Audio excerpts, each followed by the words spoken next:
আসসালামু আলাইকুম। বিডিটিউব নিউজের আজকের আয়োজনে আপনাদের সাথে আছি আমি হাসানুল ইসলাম। একক পোশাক নির্ভরতার দিন শেষ। এবার জাহাজ রপ্তানি করে বিশ্বকে চমকে দিচ্ছে নয়া বাংলাদেশ। বিশ্বমঞ্চে বাংলাদেশের তৈরি পোশাক শিল্প আমাদের এক অনন্য উচ্চতায় নিয়ে গিয়েছে। 90 দশকে বন্যা খরায় বারবার শিরোনাম হওয়া বাংলাদেশকে উন্নয়নশীল রাষ্ট্রের গৌরবময় মর্যাদা পেতে সাহায্য করেছে তৈরি পোশাক শিল্প। নতুন বাংলাদেশকে আরও এক ধাপ এগিয়ে নিচ্ছে বাংলাদেশের জাহাজ শিল্প। নতুন বাংলাদেশ এখন আর একক পোশাক রপ্তানির উপর নির্ভরশীল নয়। বাংলাদেশ এবার জাহাজ রপ্তানি করে চমকে দিচ্ছে বিশ্বকে। একের পর এক মেড ইন বাংলাদেশ জাহাজ রপ্তানি করে নতুন বাংলাদেশের সক্ষমতাকে জানান দিচ্ছে পুরো বিশ্বে। এবার সংযুক্ত আরব আমিরাতে জাহাজ রপ্তানি করে আলোড়ন তৈরি করল বাংলাদেশ। বাংলাদেশের তৈরি রায়ান জাহাজ এবার কাঁপাবে আরবের সমুদ্র। বাংলাদেশের জাহাজ শিল্প ধীরে ধীরে চীন, দক্ষিণ কোরিয়া এবং জাপানের মতো প্রতিযোগীদের টক্কর দিচ্ছে। কিভাবে পোশাক শিল্পের পর এবার জাহাজ শিল্প বাংলাদেশকে এক নতুন পরিচয় এনে দিচ্ছে, বিস্তারিত থাকছে বিডিটিউব নিউজের আজকের এই ভিডিওতে। মেড ইন বাংলাদেশের তৈরি পোশাকের সুনাম পুরো বিশ্বে। সমগ্র বিশ্বে বাংলাদেশ এক অনন্য উচ্চতায় পৌঁছে গিয়েছে তৈরি পোশাক শিল্পের হাত ধরে। তবে এর কিছু লোকসানও গুনতে হয়েছে বাংলাদেশের অর্থনীতিকে। অতিমাত্রায় তৈরি পোশাক রপ্তানির উপর নির্ভরতা ঝুঁকি তৈরি করেছে বাংলাদেশের অর্থনীতিতে। এছাড়াও পৃথিবীর অধিকাংশ মানুষের মনেই একটা ভুল ধারণা জন্ম নিয়েছে যে সস্তা শ্রমের ভিত্তিতে পোশাক রপ্তানি ছাড়া বাংলাদেশ আর কিছুই রপ্তানি করতে সক্ষম নয়। দেশি বিদেশি নিন্দুকদের এমন ধারণাকে ভুল প্রমাণিত করে যাচ্ছে বাংলাদেশের জাহাজ শিল্প। প্রথমে যুক্তরাজ্য, এরপর কেনিয়া সহ বেশ কয়েকটি আফ্রিকান দেশ, সর্বশেষ 2022 সালের ফিফা বিশ্বকাপে ইরানকে জাহাজ রপ্তানি করে বাংলাদেশ। এর মাঝে ভারত ও মালদ্বীপেও বেশ কয়েকটি জাহাজ রপ্তানি হয় বাংলাদেশের শিপইয়ার্ড থেকে।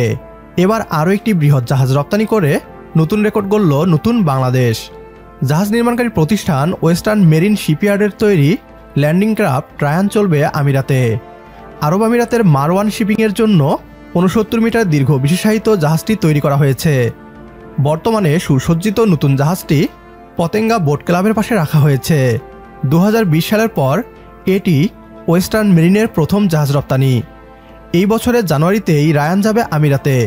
সংবাদ সম্মেলনে জানানো হয় যে মারওয়ান শিপিংয়ের সঙ্গে 2023 সালে 8টি জাহাজ নির্মাণের চুক্তি করেছিল ওয়েস্টার্ন মেরিন। খালিদ ও ঘায়া নামের 2টি টাগবোট রপ্তানি করবে 2025 সালের এপ্রিলে।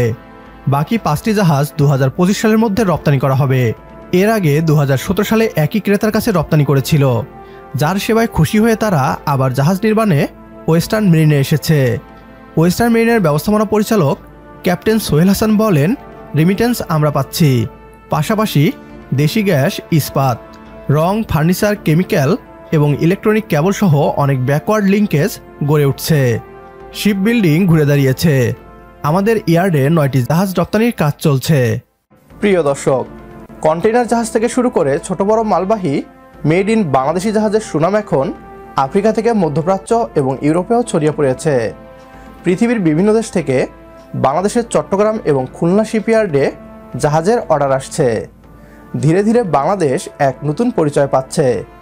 আরব আমিরাতের দেখাদেখি সৌদি আরবের বিভিন্ন কোম্পানিও বাংলাদেশ থেকে জাহাজ আমদানি করার আগ্রহ প্রকাশ করেছে।